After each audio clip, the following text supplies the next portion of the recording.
This is Highfield's new Sport 390, and it sits in the lineup right between the 360 and the 420. But dimensionally, it's a little bit closer to the 420.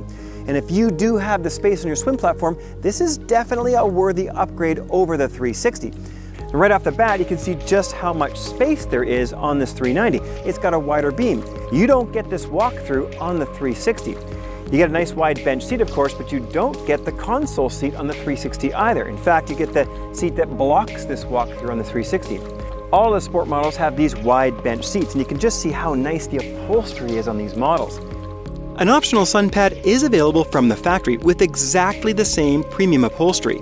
With the 390, you also get those 19-inch tubes, just like the 420 and the 460, which gives you that load capacity and an option for more horsepower. In fact, on this little 390, it's rated for up to 60 horsepower, and I've never driven a boat this small with a 60 on it. The 390 also gets the larger console from the 420, which provides more space for a bigger chart plotter. And here we have a Raymarine 7-inch system. And that's a nice feature to have on a tender that you might consider exploring with. And all over these sport models, you can see the little attention to detail, not just in the upholstery and the stitching, but the carbon fiber accents on the dash, and even these push button switches, which are all LED backlit. All of the sport models come with the EVA foam flooring as standard equipment, and these new LED courtesy deck lights. And one thing I really like about all the Highfield models in general is just how much storage you have. Check this out under the seat. It's not just a small cubby up front, it actually extends all the way to the back of the transom. And that, believe it or not, is quite rare on a small inflatable boat. And because this storage is above deck and the deck has floor drains, it is dry in there. And this is a nice touch, a 30-liter dry storage bag provided by Highfield with these boats. Now on the 390, with a console seat, you do get additional storage underneath, and of course this is also held up with 2 gas struts. There's a little bit of storage in here, and that's where the battery is, but it's also convenient access to the dash panel in case you want to add more electronics down the road. Now, the 390, like other sport models, has a built-in fuel tank, which is nice because you get a remote external fill, but you also get a bit bigger tank. And here we have an 8-gallon or 30-liter tank fixed in the bow of the boat. Now on a small tender like this, having the fuel distributed in the bow does help offset the weight of the engine at the stern. And like all sport models, there's a really nice flat padded bow step up front. The navigation lights are split and they're recessed, so they're flush mount. And the cleats are also flush mount, and there's one to either side. So just imagine you beach this thing and you want to slide off the bow, there's no cleat that you have to slide over top of. This attention to detail extends to the hull itself. For example, toe points are welded to the hull and have hardened inserts to protect the softer aluminum from rigid steel toe hooks.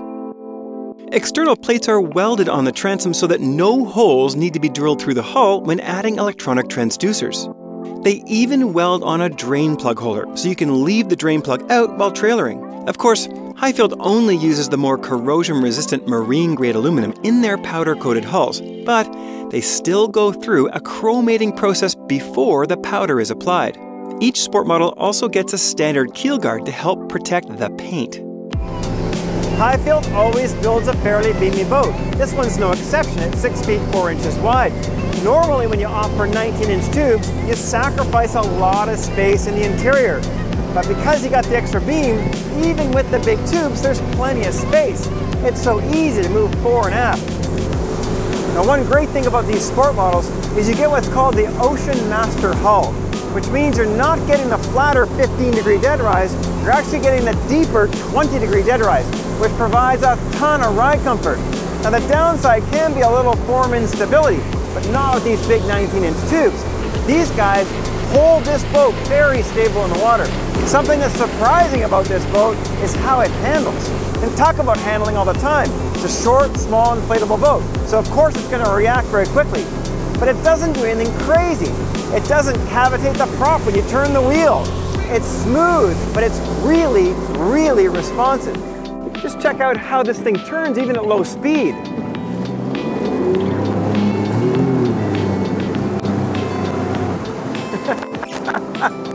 Is that its own length? Pretty much. And the big tubes keep you absolutely high and dry. The 60 is a lot of power for this boat, and these Tohatsus are very light. Check out how this 60 hole shots. At just 213 pounds, it is the lightest 60 available today. In fact, it's lighter than all 50s, well, except the Tohatsu, which is only 4 pounds lighter. This just means bolting on a 60 won't mess up the balance of the hull. Bow rise is minimal, and I never lose sight of the horizon. You should be able to load up this boat without turning it into a tug. But more importantly, the 60 is just so much fun.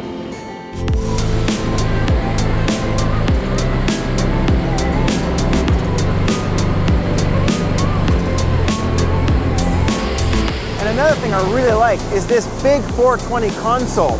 It's wide enough for a big 7-inch GPS chart plotter, but you also get to keep all the analog gauges for quick reference on tack or fuel. If it picks up, I always want to stand up and get off the seat, and this just makes it so easy. Everything about this boat is just so solid. You know, I tend to rave about Highfields, but that's because I drive a lot of inflatable boats, and honestly, the one I come back to all the time, the one that I want to get my wallet out and spend my money on, always a Highfield. You get a boat that's comfortable, plenty of room for 7 people, 4 dedicated seats, a ton of storage, and ride comfort that's good for 4 or 5 hours of touring.